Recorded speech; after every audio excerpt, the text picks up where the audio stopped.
Alright, so let's dive into the heart of what's shaping up to be one of the most intriguing transition years we've seen from the Boston Celtics in a long time. And no, this isn't your typical let's tank for a top pick rebuild.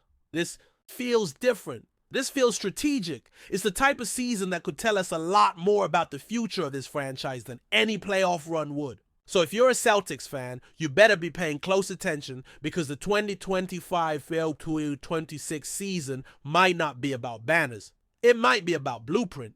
Now, looking around the Eastern Conference is not just about who has the best talent on paper. It's about who's got pressure. Cleveland loaded and expensive. New York deep and dangerously consistent. Orlando and Atlanta both young and hungry, retooled with smart acquisitions. And then there's Boston, somewhere in the middle of it all, where uncertainty might actually be their biggest advantage. Let's start at the top.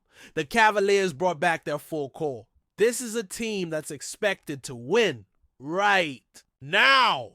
But when you look at how top-heavy they've become financially, any slip up this season becomes a major setback. It's a boom or bust window. You can feel the weight of expectation on that locker room. And here's where Boston's quiet approach starts to shine. While everyone's watching the Cavs try to justify their payroll, the Celtics can experiment, develop, and take some strategic L's without the national media breathing down their necks.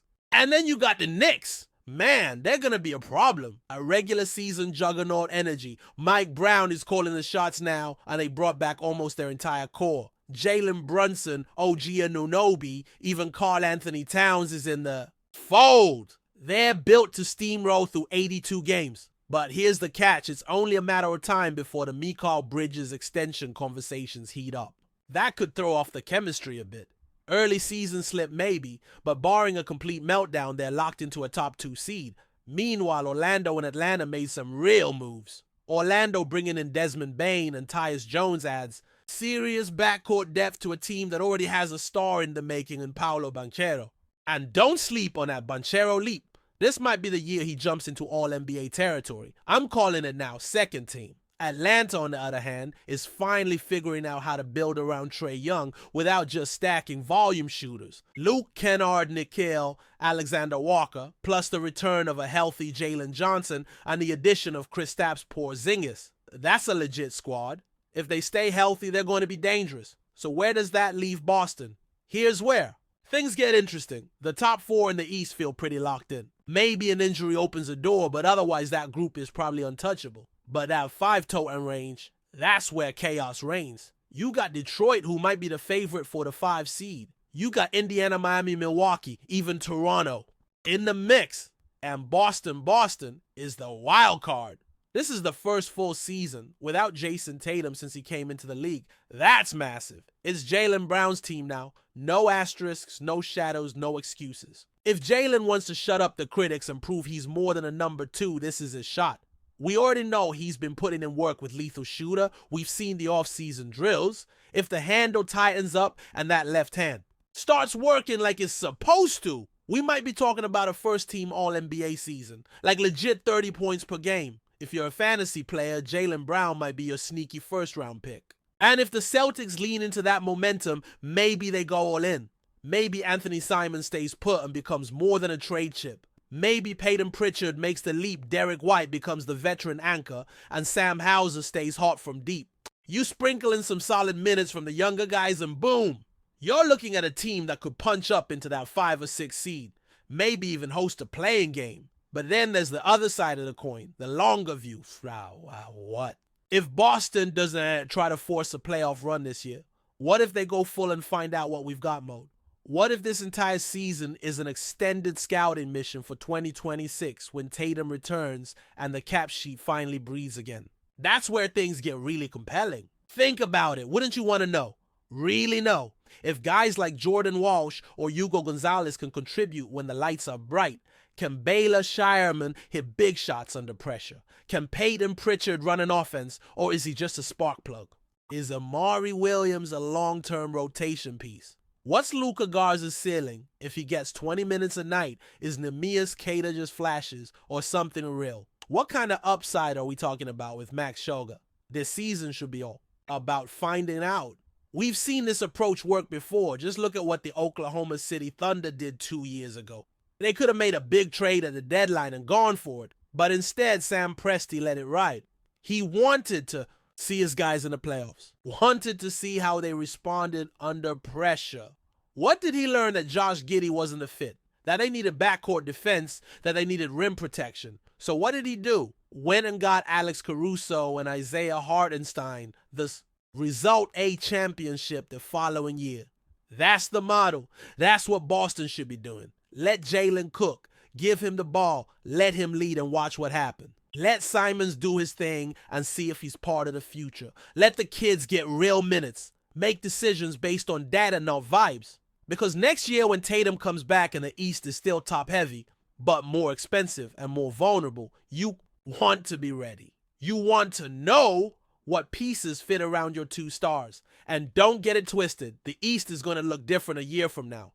Cleveland's payroll is bloated. New York's about to make big money decisions. Atlanta and Orlando will have to figure out extensions for their young cores. The window opens back up for Boston in a major way in 2026. So yeah, this season might not be sexy. It might not lead to a parade. But it could be the most important campaign in setting up a new era.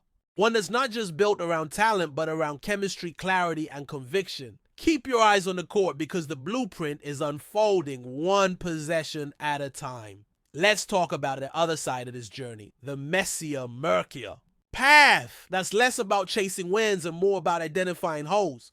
Because if Boston does this right, if Brad Stevens and company really lean into the long game, then this year becomes a living lab.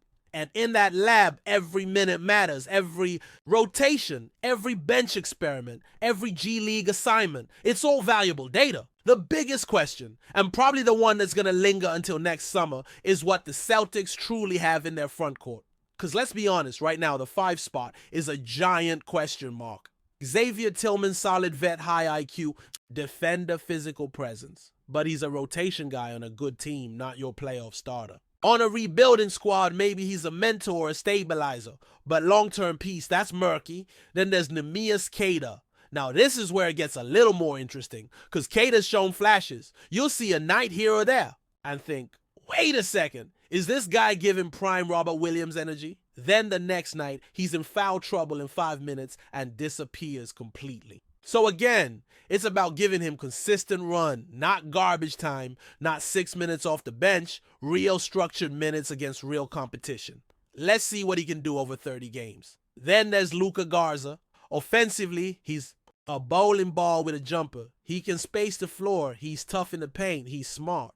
But can he guard a modern NBA 5? Can he even survive 10 minutes of switch-heavy defense against elite teams? The jury's still out. But give him some real looks. Let's find out before we're stuck asking the same questions next summer. And let's not forget Josh Minott, who's still kind of a mystery box. Long, athletic, rangy, but we haven't seen him in meaningful NBA action. This is the time to give him a chance. Even if it's only 8-10 minutes a night, let him grow into the speed of the game. Now in the backcourt and wing spots, the mission should be exactly the same. Let the youth breathe. Baylor Shireman is probably the most intriguing piece here. Playmaker, smart passer, decent length, and if the jumper holds up, he could be a rotation guy sooner than later. He doesn't have the same upside as someone like Jordan Walsh, but he has the polish. He feels like someone who could sneak into playoff rotations down the road. Walsh, on the other hand, is more raw, explosive defensively, plays hard, but he's got to show some improvement on offense. We know he can hang on that end when he's locked in, but can he stay on the floor if the shot's not falling? That's what this season should determine. And then there's Peyton Pritchard. We already know the shooting is real. We know the energy is there. But can he run an offense as a true point guard, not just as a spark off the bench? That's the unanswered question. Is he just a microwave scorer, or can he elevate the guys around him? Can he read defenses at a starter's level? Can he run pick and roll with the bigs and create reliable offense? If he can, he's a keeper. If not, maybe he's just trade value. That's what these minutes are for. Max Schulger's another name that's probably not going to make headlines but deserves some real G League minutes and maybe a couple of NBA cameos. He doesn't jump off the screen, but he makes smart plays. He looks like the kind of guy who could sneak onto a second unit and contribute if injuries hit. You want to know by March if he's someone worth developing or just a summer league standout. And while we're here, let's revisit Anthony Simons for a second, because this is where things start to polarize. Some fans see him as the kind of explosive scorer who could help carry a team while Tatum's out. Others see a redundant piece, another volume scorer who doesn't play defense and doesn't pass much. But here's the truth. Both things can be true. Simons might not be the long-term fit, but he could raise his value if you let him do what he does best. Score in bunches. If the Celtics feature him and he averages 24 to 26 points a game on decent efficiency, now you're talking about a real trade chip. Or maybe he becomes something more. Maybe the culture shift changes him. Maybe he buys in defensively or at least becomes passable. Either way, you're making an informed decision, not just a reactive one. That brings us to Sam Hauser. The guy is one of the best movement shooters in the league, and that's not hyperbole. He spaces the floor, doesn't need the ball, and when he's on, he's on. But he's also a known quantity. We know exactly what he is and what he isn't. So why? Play him 30 minutes a night. This season is about upside. It's about discovery. If Baylor Shireman or Jordan Walsh can give you 70% of Hauser's shooting with more defense and playmaking, then Hauser becomes expendable. You don't make that decision in February. You make it by playing them now, because that's the bigger vision here. When next summer rolls around and Tatum comes back, you're going to want to know two things. One, who are your rotation locks? And two, what holes need to be filled? Are you one shooter away, one defensive anchor away, one bench scorer short? You can't answer those questions unless you test what you've got. And that includes guys like Hugo Gonzalez. First round pick, long wingspan, good instincts. If he's going to be part of the next contending core, he's got to show something this year. Not in garbage time, not in blowouts. In real games with pressure. So this is what smart front offices do. They don't rush the process. They evaluate. They wait. They build something real, not something reactionary. Look at what the Thunder did. Everyone wanted them to go for it when they had assets and cap space. Instead, they played it out, found out what worked, then made targeted moves, not flashy ones. Boston has the opportunity to do the same. And listen, it's not like this. Season has to be doom and gloom. Jaylen Brown could have a monster year. Derek White could thrive in a bigger role. If Simons pops, if Pritchard makes a leap, if one of the big surprises us, suddenly you're not talking about tanking. You're talking about a scrappy, overachieving Celtics squad that plays with purpose. That kind of team. They win the city over. They sell hope. And when you bring back your superstar next year, you're not rebuilding. You're reloading. There's a psychological edge to that too. Let's not forget what those Isaiah Thomas-era Celtics teams did. They weren't favorites. They weren't loaded with stars. But they played hard. They played with identity. And because of that, they became more than the sum of their parts. That's the blueprint right now. Be a team with a pulse.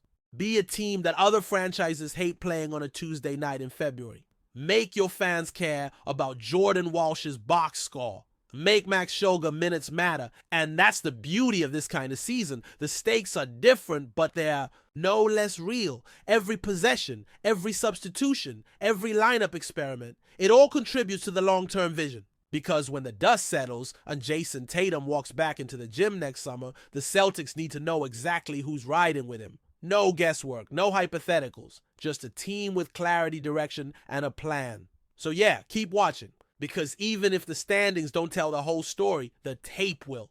And that tape will shape the next great Celtics run. It's not about tanking, it's about testing. It's not about punting the year, it's about positioning for the next one. And if the Celtics play this right, that next one could be special. But before we continue, please remember to subscribe to the channel and give the video a like. Your support helps us keep bringing you the latest news about the Boston Celtics. Feel free to share your thoughts on the news in the comments as well. Whispers have been swirling around the NBA, particularly concerning the Boston Celtics' recent strategic moves as the franchise eyes a championship run.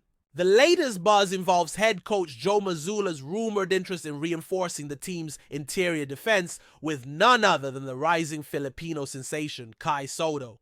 Sources close to the Celtics organization hint that Mazzulla is keen on bringing in this towering talent to solidify the paint area, which has long been an Achilles heel for Boston. SOTTO, standing at an imposing 7'3", has been drawing attention for his defensive prowess and shot-blocking ability. Although he is still relatively young, and developing insiders suggest that the Celtics see in him a potential cornerstone to fortify their frontcourt. This possible addition is stirring excitement among fans and analysts alike, especially as Boston seeks to build a more versatile and physically dominant roster capable of contending with the league's best big men. The rumor gains traction amid the team's ongoing quest to balance experience and youth, positioning itself as a formidable contender in the highly competitive Eastern Conference. While nothing is officially confirmed, the prospect of Kai Sotto anchoring Boston's defense paints a tantalizing picture for the franchise's future ambitions. Behind closed doors, sources indicate that Joe MAZZULLA has been closely monitoring Kai Sotto's development in recent seasons. The Celtics coach, known for his strategic mindset and willingness to innovate, reportedly sees Sotto as a rare talent capable of impacting games on both ends of the floor. The team's current roster, though talented, has struggled against elite centers, and the possibility of integrating a player like Sotto could address a glaring vulnerability. Speculation suggests that MAZZULLA is particularly intrigued by Sotto's defensive timing, mobility, and ability to alter shots without relying solely on physicality. This aligns perfectly with Boston's defensive schemes that emphasize team rotations and smart positioning. Additionally, the potential presence of Sotto could open up offensive options by attracting attention in the paint, thereby creating opportunities for perimeter shooters. While many questions remain, such as how Sotto would adapt to the NBA's pace and physical demands, the Celtics staff seems optimistic that with proper development, he could evolve into a pivotal figure in their championship aspirations. Rumors also hint that Boston's front office is actively exploring trade or draft options to facilitate Sotto's arrival. The basketball community has been abuzz with conversations about how Kai Sotto's inclusion might reshape the Celtics' interior presence. Analysts speculate that his size and skill set could allow Boston to switch more effectively on defense and challenge opposing teams' big men more aggressively. Given the Celtics' history of strong defensive units, the potential addition of a Filipino wall in the paint would enhance their identity as a tough physical squad. This rumor has ignited enthusiasm not only within Boston, but also in the broader Asian basketball fan base, as Sotto represents a bridge between the NBA and the rapidly growing market in the Philippines and Southeast Asia. Social media channels are flooded with posts debating how Sotto's blend of youth size and agility could give Boston the edge in close playoff battles. Though some skeptics point to the challenges of adapting international players to the NBA's rigors, supporters argue that the Celtics have the right environment and coaching to nurture Sotto's potential. The murmurs around town suggest that if this move materializes, it would not only bolster the Celtics' chances, but also mark a significant milestone for Asian representation in the league. Amidst the swirling speculation, insiders reveal that negotiations are delicate, with Boston weighing several factors before making a definitive move for Kai Sotto. Salary cap implications, roster adjustments, and Sotto's readiness for the NBA level are all under intense scrutiny behind the scenes. The Celtics management is reportedly considering various scenarios, including whether to develop Sotto slowly by integrating him into limited minutes or to rely on him more heavily right away as a defensive anchor. There is also talk about how this potential signing could affect team chemistry, given Boston's current blend of seasoned veterans and younger players eager to prove themselves. Sources close to the situation emphasize that the Celtics are in no rush and prefer a strategic approach to ensure long-term success. However, the excitement generated by the mere possibility of Sotto joining the roster has reinvigorated the fan base and media alike. This ongoing rumor has put Boston at the center of off-season discussions, with many wondering if this Filipino wall could finally be the key piece to unlock the Celtics championship puzzle. Should the Celtics move forward with bringing Kai Sotto aboard, it would mark a historic moment not only for the franchise, but also for the NBA's global outreach. The buzz surrounding this potential signing underscores the increasing recognition of Asian talent in professional basketball. Industry insiders speculate that Boston's bold gamble on SOTTO could inspire other teams to scout more extensively in the Philippines and neighboring regions.